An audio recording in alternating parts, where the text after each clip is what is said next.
அதாவது இதனுடைய உச்சகட்டம் தான் மோடி வருவது. அத்தனை பேர் கூட்டணி கட்சியினுடைய தலைமைகளை பூரா ஒரே மேடையில் ஏற்றி அந்த பலத்தை பொதுமக்களுக்கு மிக தெளிவாக காட்டி விடுவார். அரசியல் ரீதியாக முழுக்க பாதிப்பு ஏற்படுத்தும். அந்த பொதுமக்களுடைய அந்த கணிப்பை அப்படியே நம்ம திருப்போம். அதே போல தமிழகத்திலும் மாற்றம் வந்து தவிர்க்க முடியாது. நான் என்ன சொல்றேன்னா, பிஜேபி கண்டிப்பாக வந்துரும் என்கிறதை விட இயற்கையான சூழல் அவர்கள் வருவதற்கான வாய்ப்பை அதிகப்படுத்திக் கொண்டிருக்கிறது. அப்ப மோடி அவர்களுக்கும் எவ்வளவு உளவுத்துறை வச்சிருக்காங்க, அமித்ஷா அவர்களுக்கு தெரியாதா?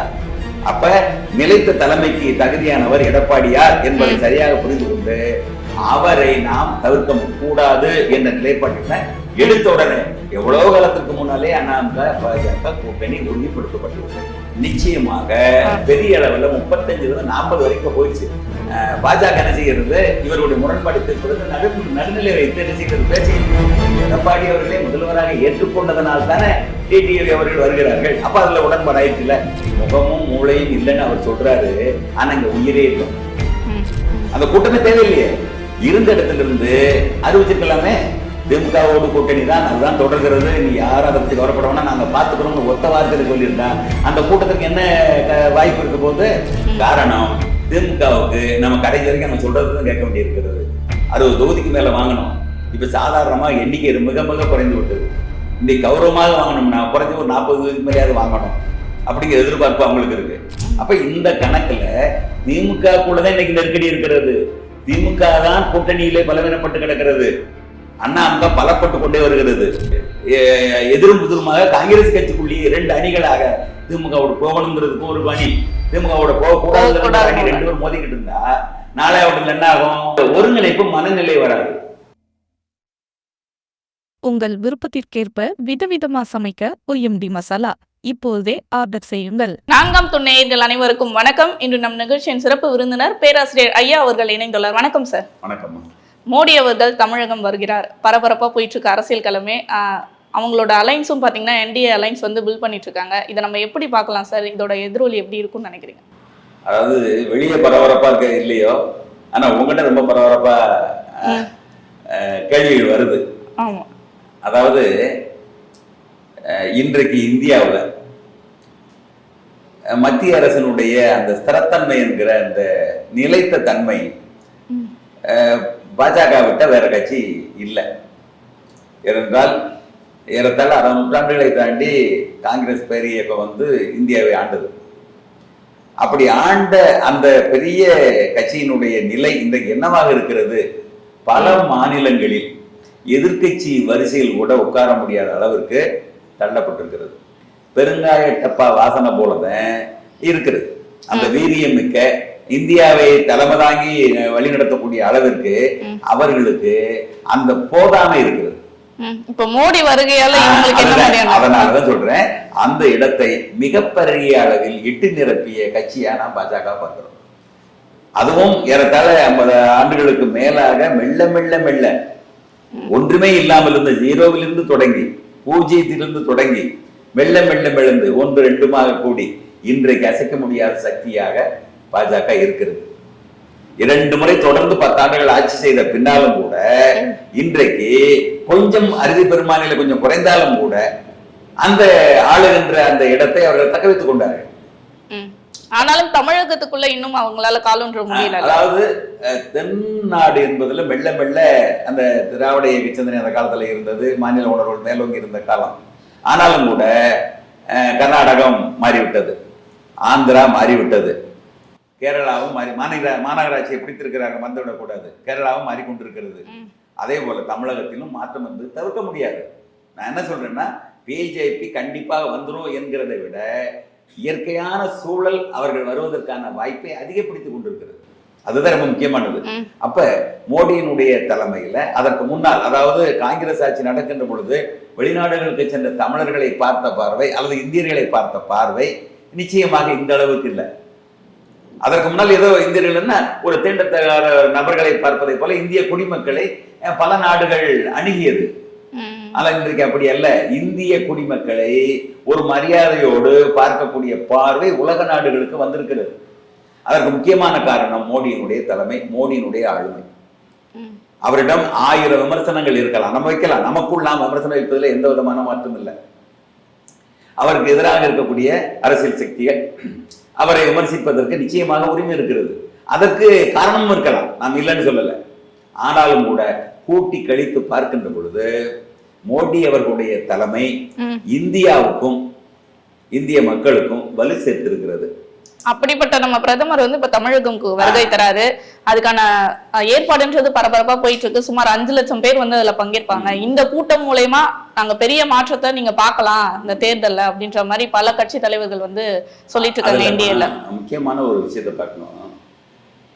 நிச்சயமாக உப்பு தின்றவன் தண்ணி குடிக்கணும், தப்பு செய்தவன் நிச்சயமாக அதுக்கு பயந்தாகணும்.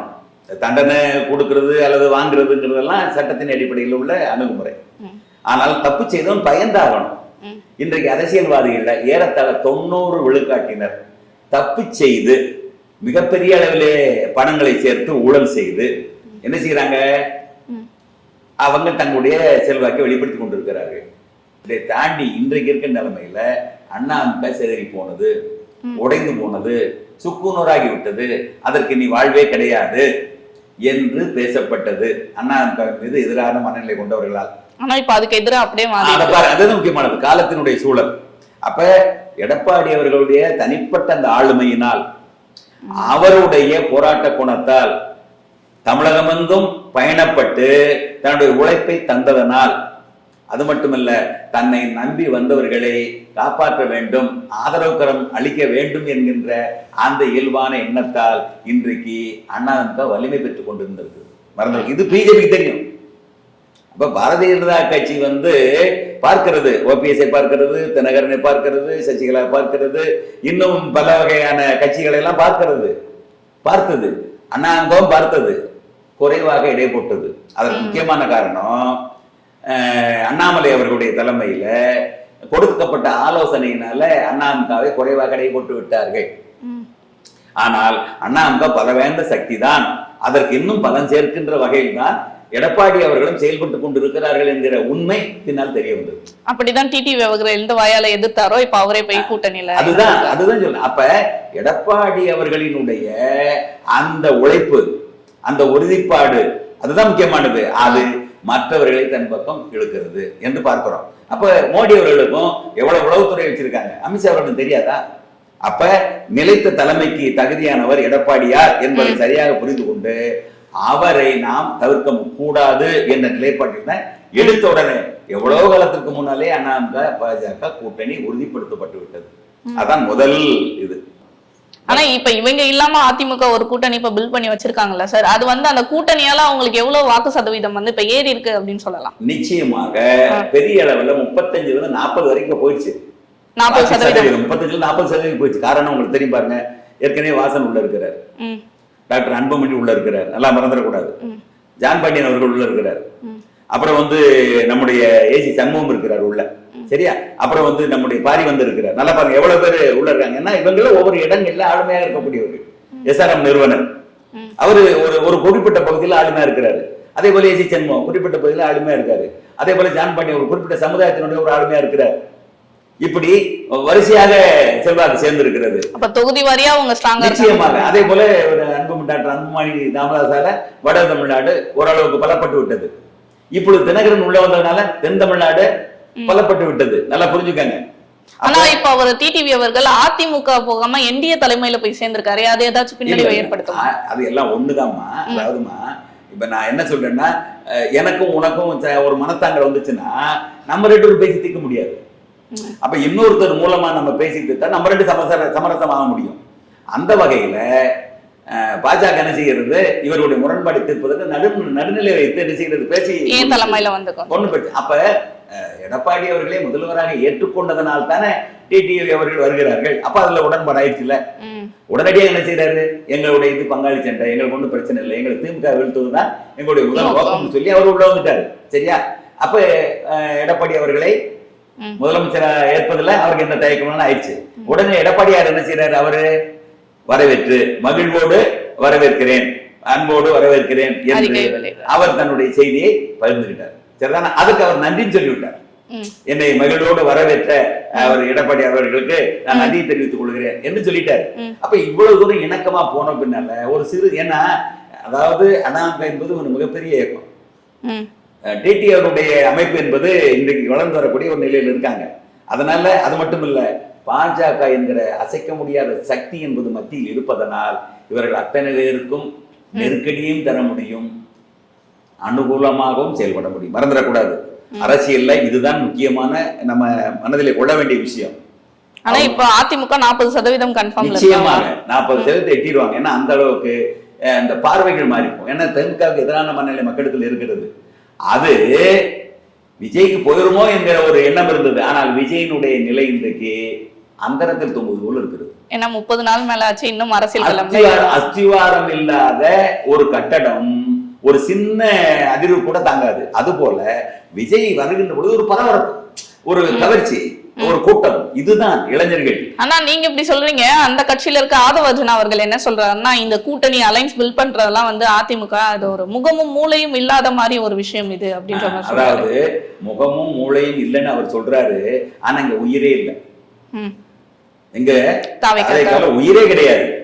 அப்ப உயிரே இல்லாததை திரும்ப இது பண்ண முடியும். ஆனா முகம் மூளை இல்லாத நினைச்சாங்க வைத்தியம் பார்த்து நடைமுறைக்கு கொண்டு வந்து உயிர்ப்பித்து பெரிய அளவுல கொண்டு வந்துடலாம். ஆனா அவர் தேர்தல்ல காமிக்கிறோம் நாங்க எங்க வெற்றியை. அதுதான்மா, தேர்தல்ல காட்ட வேணாம். ஒரு சாதாரண ஒரு கூட்டத்துல நடந்த பிரச்சனையவே உங்களால தீர்க்க முடியாம தடுமாறுறீங்க.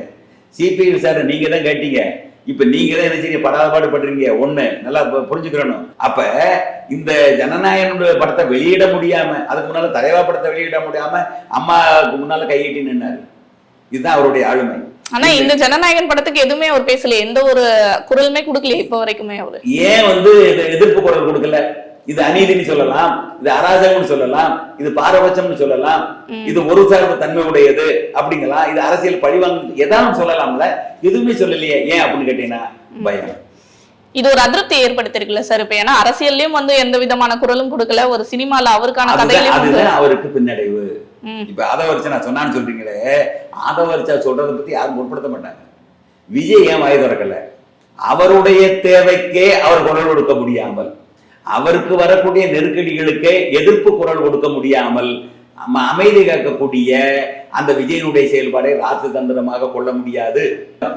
செங்கோட்டையன் போனாரு, போயிட்டு என்ன சொன்னாரு, இன்னும் 10 பேரு சொன்னாரு. ஒருத்தம் கூட இல்லையே. முழுக்க முழுக்க திமுக 1-2 போனவங்க கூட திமுக தானே போறாங்க. அப்ப இதை எப்படி நம்ம பாக்குறது? அப்ப செங்கோட்டையன் அங்க இருந்து தடுமாறிக்கிட்டு இருக்காரு. தெரியாம வந்துட்டோமோ, தப்பான முடிவெடுத்துட்டோமோ நினைக்கிறாரு. ஏன்னா அவரால் நினைச்ச நேரத்தில் விஜய்கிட்டே பேச முடியாது. உட்காந்து 1-to-1 உட்காந்து கலந்து பேசுற அளவுக்கு கூட அங்க இடம் கிடையாது, ஸ்பேஸ் இல்ல. ஏன்னா அந்த அளவுக்கு அவரை தனிமைப்படுத்தி வைத்துக் கொண்டிருக்கிறாரு. அப்ப அவங்க கட்சிக்குள்ளேயே அந்த பேசிக்கிற அந்த ஒரு சூழ்நிலை உருவாக்க முடியல. அவரை சந்திப்பதும் பேசுவதும் சாதாரணமானது இல்லை என்பது போல காட்டிட்டு இருக்காங்க. அது ஒரு பெரிய இமேஜ் பில்டப் கிடையாது, ஒண்ணும் இல்ல, அவ்வளவுதான். இன்னொன்னு, இப்ப ஞான ஆரோக்கியசாமி தான் எல்லாத்துக்கும் முகம் கொடுக்கிறாருங்கிற மாதிரி பேச்சு இருக்கு. ஏனென்றால் அவருக்கு ஒரு கிறிஸ்தவ பின்னணியோடு வந்ததுனால பிஜேபி மீது மிகப்பெரிய ஒரு வன்மம் இருக்கும், எதிர்ப்பு இருக்கும். அத தான் முடியாதுங்கிறதுனால விஜய் வச்சு என்ன செய்யறாரு, அரசியல் ரீதியாக முடிக்கலாம்ங்கிற ஒரு மனக்கணக்கு போட்டிருப்பாரு. அது வெளிப்படுது. அவர் ஒரு பொதுவான சக்தி, விஜய் எல்லாருக்கும் பொதுவான ஒரு மாதிரி காட்டக்கூடிய அந்த இமேஜை கொஞ்சம் கொஞ்சமாக ஞான ஆரோக்கியசாமியுடைய செயல்பாடு உடைத்துக் கொண்டிருக்கிறது. யோசிச்சு பாரு, ஒரு கட்சி கூட புதிதாக சேரல. இருக்கிற கட்சியில காங்கிரஸ்ல மிகப்பெரிய அதிருப்தி நிலையில் கொண்டிருக்கிறது. உட்கட்சி பிரச்சனை இப்ப ஒண்ணு இல்ல, டெல்லிக்கு போனாங்க எல்லாருமே, ராகுல் காந்தி சந்திச்சு பேசினாங்க. என்ன சொல்லிருந்தோம் ராகுல் காந்தி, இந்த கூட்டத்துக்கே இடம் இல்ல, நீங்க போங்க, எப்பயும் போல திரும்ப கூட்டணி சொல்றதுக்கு எவ்வளவு நேரம் ஆகும்? அந்த கூட்டமே தேவையில்லையே, இருந்த இடத்துல இருந்து அறிவிச்சிருக்கலாமே. திமுகவோடு கூட்டணி தான், அதுதான் தொடர்கிறது, நீங்க யாரும் அதை பத்தி கவலைப்பட வேணா, நாங்க பாத்துக்கிறோம்னு ஒத்த வார்த்தையில சொல்லியிருந்தா அந்த கூட்டத்துக்கு என்ன வாய்ப்பு இருக்க போது? அதிருப்தியில இன்னைக்கு பேசுறாங்க இல்லையா, அங்க மத்திய தலைமையில இருந்து பேசுறாங்க, இங்க மாநிலத்திலையும் பேசுறாங்க, ஜோதிமணி முதற்கொண்டு அவர் அழகிரி முதற்கொண்டு எல்லாரும் பேசுறாங்க, அதிருப்தியை வெளிப்படுத்துறாங்க. இந்த பேச்செல்லாம் ஒரே நிமிடத்தில் அடக்கி விடலாமா இல்லையா? யாரு மூலமா? ராகுல் ஒத்த வார்த்தை அல்லது மல்லிகார்ஜுன கார்கே தலைவர்கிற முறையில அல்லது சோனியா அவர்கள் யாராவது ஒத்த வார்த்தை பேசி யாருமே எந்த விதமான விமர்சனம் பண்ண வேண்டாம், திமுகவும் காங்கிரஸும் நாங்க என்ன செய்யணும், கூட்டணியில ஒன்னாத்தான் இருக்கிறோம், இந்த தொகுதி எண்ணிக்கையும் அதனுடைய தன்மைகளையும் நாங்கள் பார்த்துக் கொள்கிறோம் என்று சொல்லி இருந்தா முடிஞ்சிருக்கு. ஏன் பேசல? கூட்டமும் போட்டாங்க, கலந்தும் பேசினாங்க, அதுக்கப்புறம் கூட அறிவிக்கலையே. அப்ப அவங்களுக்குள்ளே ஒரு குழப்பம் நிலவிட்டு அவங்களுக்குள்ள ஒரு குழப்பம் இருக்கிறது. காரணம், திமுகவுக்கு நம்ம கடைசி வரைக்கும் நம்ம சொல்றதுதான் கேட்க வேண்டி இருக்கிறது. 60 தொகுதிக்கு மேல வாங்கணும். இப்ப சாதாரணமா எண்ணிக்கை மிக மிக குறைந்து விட்டது. இன்னைக்கு கௌரவமாக வாங்கணும்னா குறைஞ்ச ஒரு 40 தொகுதிக்கு மேலேயாவது வாங்கணும் அப்படிங்கிற எதிர்பார்ப்பு அவங்களுக்கு இருக்கு. அதே போல கூட்டணி மந்திரி சபை அமைக்கணும், அதிகாரத்துல பங்கு வேணுங்கிற எதிர்பார்ப்பு வந்து விட்டது. அப்ப எது காரணம்? ஒரு சாய்ஸ் ஒண்ணு வந்ததுனால. விஜயோட இணையலாம்னு நினைச்சாங்க, அந்த நினைப்பு இருக்கத்தான் செய்யுது. எண்ணிக்கையிலையும் அதிகமாக வாங்கலாம், தமிழகத்தில் நம்ம கட்சியை வளர்த்ததா மாதிரி ஆயிரும் அப்படிங்கிற கணக்கெல்லாம் போட்டாங்க. அப்ப இந்த கணக்குல திமுக கூடதான் இன்னைக்கு நெருக்கடி இருக்கிறது. திமுக தான் கூட்டணியிலே பலவீனப்பட்டு கிடக்கிறது. அண்ணாமுக பலப்பட்டு கொண்டே வருகிறது. எதிரும் புதிருமாக காங்கிரஸ் கட்சிக்குள்ளேயே 2 அணிகளாக திமுகவோட போகணுங்கிறதுக்கும் ஒரு அணி, திமுகவோட போக கூடாதுங்கிற அணி 2 பேரும் மோதிக்கிட்டு இருந்தா நாளை அவர்கள் என்ன ஆகும்? தேர்தல் பின்னடைவு, ஒருங்கிணைப்பு மனநிலை வராது. அப்ப அது திமுக பெரும் பின்னடைவு தானே.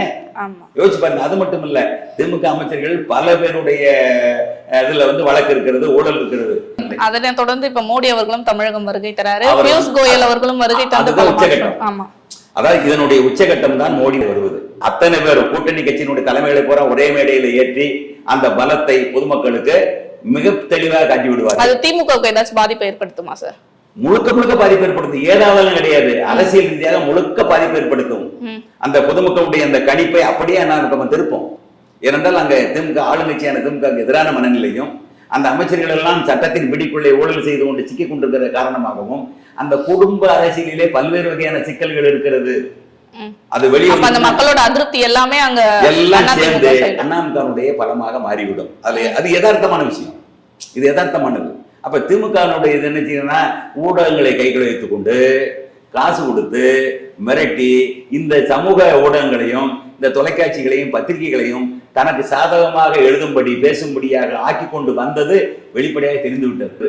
பெரிய கொலைகளும் வன்முறைகளும் அங்க தாண்டவமாடிக்கிட்டு இருக்கும் பொழுது அதையெல்லாம் அவர்கள் பார்வையிலே படாத மறைச்சு ஒரு குறிப்பிட்ட செய்தி சேனலை மட்டும் பார்க்குற மாதிரி செஞ்சு, குறிப்பிட்ட செய்திகளை அவர்கிட்ட போய் சேர்ற மாதிரி செஞ்சு, அவருக்கு தமிழகத்தினுடைய உண்மையான அந்த அதிருப்தி நிலையை அவர்களுக்கு தெரியாத அளவுக்கு பண்ணிக்கிட்டு இருக்காங்கிறதும் நம்ம நினைச்சு பார்க்கலாம். அதனால எல்லாம் சேர்ந்து திமுகவை மிகப்பெரிய அளவில் சரிவை உண்டு பண்ணும். அது திரும்ப ஆட்சிக்கு வருவதற்காக எந்த சாத்தியமும் இல்லை.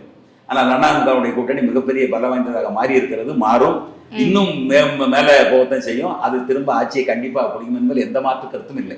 2026 தேர்தல் வரை பொறுத்திருந்து பார்ப்போம் சார். மகிழ்ச்சிமா.